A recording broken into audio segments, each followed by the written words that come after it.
Andito naman tayo guys, no? Magkinamatis naman tayo Tagalog nito guys. Ginawa ko talaga ito para sa inyo guys. Bahala, nahirapan ako sa kalisod. Pero gusto man din ako guys, marunong magtagalog. Kaya nagpractice na ako magtagalog guys. Kay malay natin makapunta tayo ng Manila, hindi tayo mailad ba? Kaya magpractice tayo daan before tayo makapunta ng Manila kahit andito pa ako sa Cebu. Andito dahil kami ngayon sa grocery guys, no? Dito sa Gaisano Grand Mall dito sa Lapu-Lapu. Mamili pala kami ng mga pangangailangan namin kasi every Sunday kami mamimili ng pangangailangan namin. Hi guys, kalisod yun magtagalog, kayo na lang mag-intindi sa akin. Dito maglibot-libot muna kami kung ano ang mga kailangan namin. Hanap-hanapin ko dito kung ano ang bibilhin namin. Ayan, nakakita na ako ng shampoo, Sunsilk. Ay, nagkamali pala ako guys. Binalik ko guys. Meron pa kasi kami shampoo.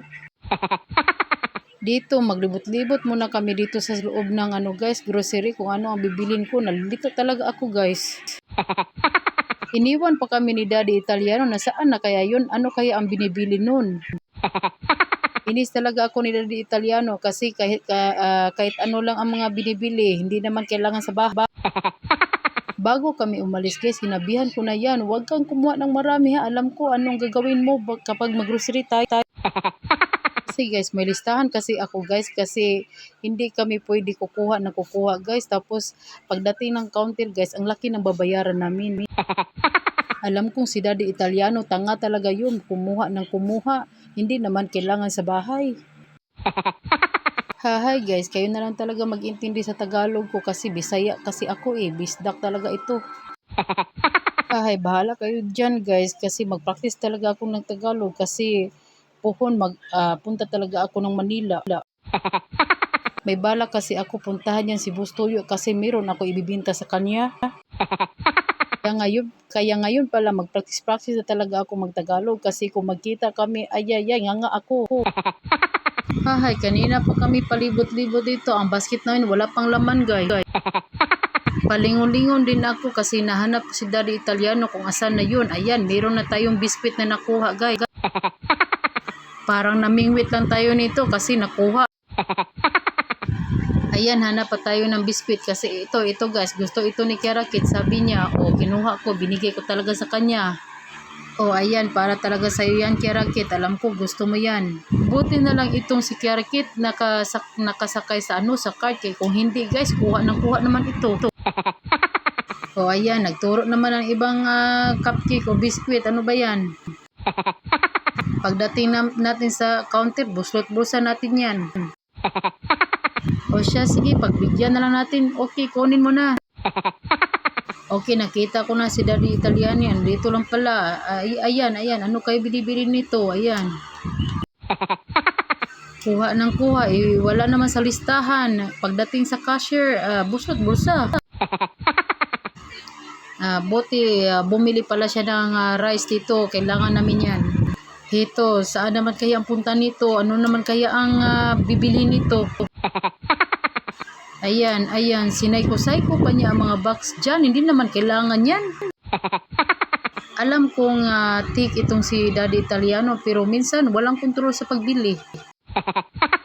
Kayo guys, ano naman ang tawag nyo dyan? Hindi naman yan matawag na tik kasi walang kontrol sa pagbili. Maghanap nga ng mura pero minsan napuno yung basket. May inis talaga ako dito ni Daddy Italiano kasi katapusan ng buwan, wala na kaming budget. Pag wala ng budget guys, pagluto ako ng utan, sabihin niya, ano yan? Sabi ko, utan, ulam, meron pang bulad, gusto mo? Sabi ko, yan ang mapapala mo kapag wala kang kontrol sa pamimili. Wala ng ulam. Minsan, itong si Daddy Italiano, ang tigas ng ulo. Sabi ko, huwag kang bibili niyan. Bibili talaga.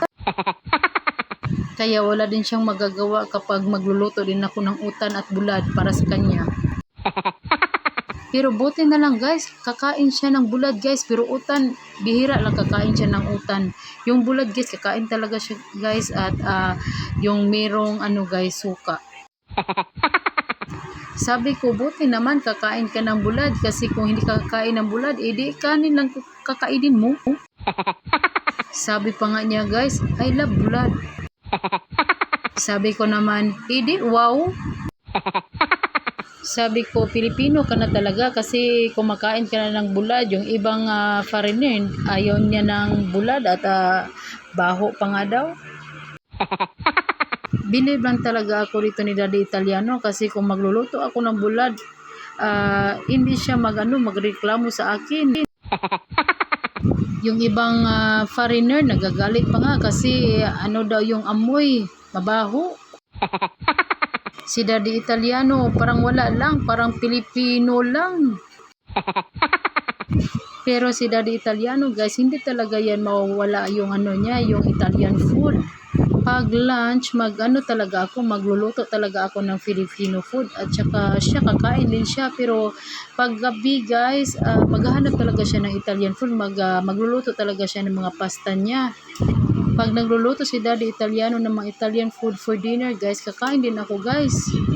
Lalong-lalo na si Kiara Kit, Italiana talaga yun, kaya paborito din niya yung Italian food.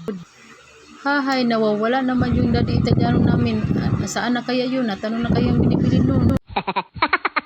Baka napuno na din ang basket nun kahit ano-ano lang mga kinukuha at nilalagay sa sa basket. Ganyan talaga kami guys kapag maggrocery kami kasama si Daddy Italiano. Parang wala lang ako kasama guys.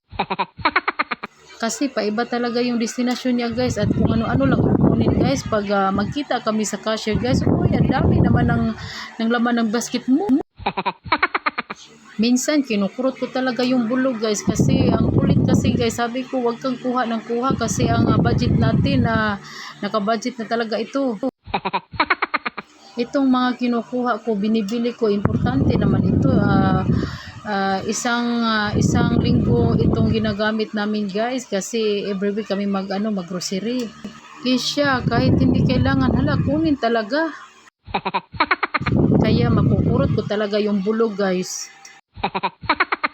Ayan, andito na tayo sa counter guys para magbayad nito. Ay naku, ang daming tao. Sa totoo lang guys, ma-stress talaga ako kapag mag-shopping kami guys. Uy, lalo na yung kasama mo, hakot ng hakot, wala naman sa listahan.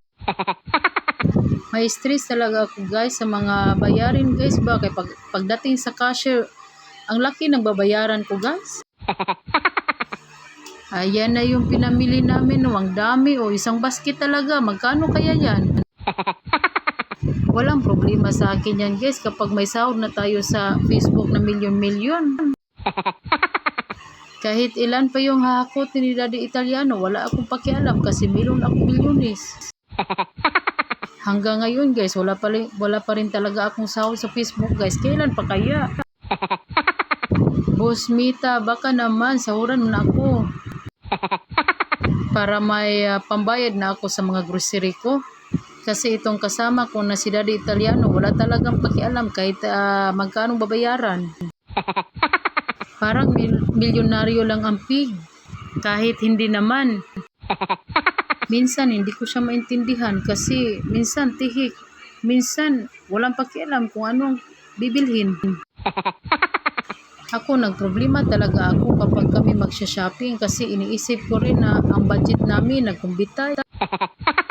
Ay, salamat guys. Dito na lang yung video namin na sa wakas natatapos din itong pagtatagalog ko kasi nahihirapan talaga ako sa kalisod sa pagtatagalog guys. Bye bye guys. Salamat.